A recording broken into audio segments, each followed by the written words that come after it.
मासिक धर्म पीरियड्स, गोलियां खाकर शरीर पर अत्याचार ना करें। एक लड़की साक्षी को विदा करते हुए माँ ने कहा, बेटा जैसा तुम्हारे ससुराल वाले चाहेंगे वैसा ही करना, तुम्हारी इच्छा हो या ना हो। अगर तुम्हें सभी के दिलों में अपनी जगह बनानी है तो वो जैसा बोले वैसा करना। 5-6 दिन बाद उसका पति सुमित नौकरी पर चला गया। सब कुछ एकदम बढ़िया चल रहा था। तभी साक्षी को मासिक धर्म पीरियड्स आ जाते हैं। अब तो उसकी सास उससे बात करना तो दूर, उसकी तरफ देखने तक को तैयार नहीं थी। स्टोर रूम में उसे रहने के लिए कहा और वही उसका खाना पीना सब कुछ था। जैसे तैसे साक्षी ने 4-5 दिन निकाले और आगे से पीरियड आने पर मम्मी के यहाँ जाना ठीक होगा। यही साक्षी ने कहा तो सासू माँ बोली कि हाँ सही भी है, घर भी अपवित्र नहीं होगा और मुझे बार बार छुआछूत के कारण साफ सफाई भी करनी नहीं पड़ेगी। तो कहते हैं कि ये सब भगवान को चलता नहीं, फिर फूल कैसे तर जाते हैं भगवान को। फूल आने के बाद ही तो एक पेड़ को फल आते हैं। वैसे ही एक स्त्री का शरीर होता है, गर्भ धारण करने के लिए मासिक धर्म जरूरी है। इसके बिना तो इंसान का जन्म भी नहीं हो सकता। जाने दो, क्यों मैं इतना सोच रही हूँ, मुझे कहाँ यहाँ रहना है, 4-5 महीने ही तो निकालने हैं। ऐसा कहकर उसने खुद को समझाया। थोड़े दिनों बाद कभी तीज त्योहार तो कभी कोई पूजा, कभी कुछ ऐसा कहकर साक्षी को गोलियां लेने के लिए कहा जाता और घर में लड़ाई ना हो इसलिए वो लेती रहती। उसका वजन बढ़ने लगा था, समझ नहीं आ रहा था ऐसा क्यों। खाना भी लिमिट में खाती थी और एक्सरसाइज भी समय पर करती थी। चिड़चिड़ी बहुत हो गई थी और शारीरिक और मानसिक तनाव वो अलग।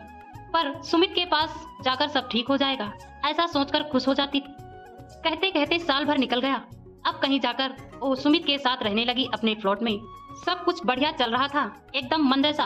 कभी कभी सास का फोन आ जाता कि अभी ये पूजा है और वैसी कोई बात हो तो गोलियां ले लेना। सुमित तो मना कर नहीं सकता और वो खुद को समझाती कि बस एक बार कहीं नौकरी लग जाए तो एक कहकर मना कर दूंगी कि छुट्टी नहीं मिल पाई और बार बार गोलियां भी नहीं लेनी पड़ेंगी। ऐसी ही छुट्टियों में दोनों घर गए।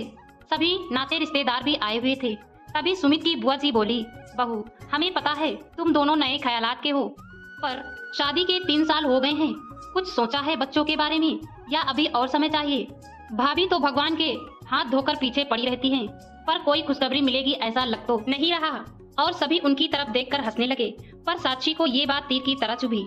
उसने कमरे में आकर सुमित से कहना शुरू ही किया था कि सुमित बोला, तुम चिंता क्यों करती हो, अभी हमारी उम्र थोड़ी ना निकल गई। घर जाके किसी अच्छे से डॉक्टर को दिखा के इलाज करा लेंगे। 2 दिन बाद वो एक अच्छे गायनेक के पास गए। डॉक्टर बैठने के लिए कहा।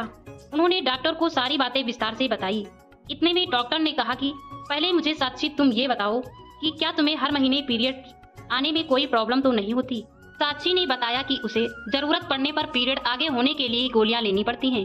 डॉक्टर गुस्से में बोली, क्या फायदा तुम्हारा पढ़ा लिखा होने का, तुम आजकल की लड़कियां अगर सिर दर्द की भी गोली लेती ही हो तो पहले उसके साइड इफेक्ट के बारे में पता करती हो। और तुमने तो साक्षी, मैं तुमसे क्या कहूँ, तुमने थोड़ी भी कल्पना है ये गोलियां लेकर इसका तुम्हारे शरीर पर कितना बुरा असर होता है। तुम्हारी फैलोपियन ट्यूब में ब्लॉकेज आ गई है। इन गोलियों के कारण तुम्हारी दोनों ओवरी डैमेज हो गई हैं। तुम्हारे गर्भाशय में गांठ बन गई है। तुम्हारे माँ बनने के चांसेस कम से कम 90% तक कम हो गए हैं। फिर भी मैं कोशिश करूंगी, पहले गोलियां देखकर देखती हूँ, अगर गांठें गल जाए तो, वरना तुम्हारा गर्भाशय निकालना पड़ेगा क्योंकि इन्फेक्शन भी फैल सकता है। ये बातें सुनकर साक्षी के हाथ पैर ठंडे पड़ गए थे। सुमित का भी यही हाल था। उन्होंने सोचा भी नहीं होगा कि इसका परिणाम इतना भयानक होगा। वो गुस्से से उठी और डॉक्टर से बोली, मुझे पता है मुझे ये नहीं करना चाहिए, लेकिन आप बताओ मुझे ऑपरेशन के लिए कब आना है। डॉक्टर बोली, आप क्या कह रही हो मिसेस साक्षी, और नहीं तो क्या, ना गर्भाशय रहेगा, ना पीरियड्स आएंगे और ना मेरे कारण किसी का घर अपवित्र होगा। सही कहा है ना मैंने सुमित। और वहाँ से चली गई। सुमित की राह न देखते हुए सुमित के पास इसका कोई जवाब नहीं था। आज हम 21वीं सदी में जी रहे हैं। छुआछूत, अपवित्र, ये सब बातें पहला हुआ करती थी और औरतों का अलग बैठना उसके पीछे भी अनेक कारण थे। पर सिर्फ घर पवित्र ही रह जाएगा या पूजा भी रह जाएंगी, इसके लिए पीरियड न आने के लिए गोलियां लेना, ये आपके शरीर पर एक प्रकार से अत्याचार ही है और इन गोलियों का दुष्परिणाम भी बहुत भयावह है।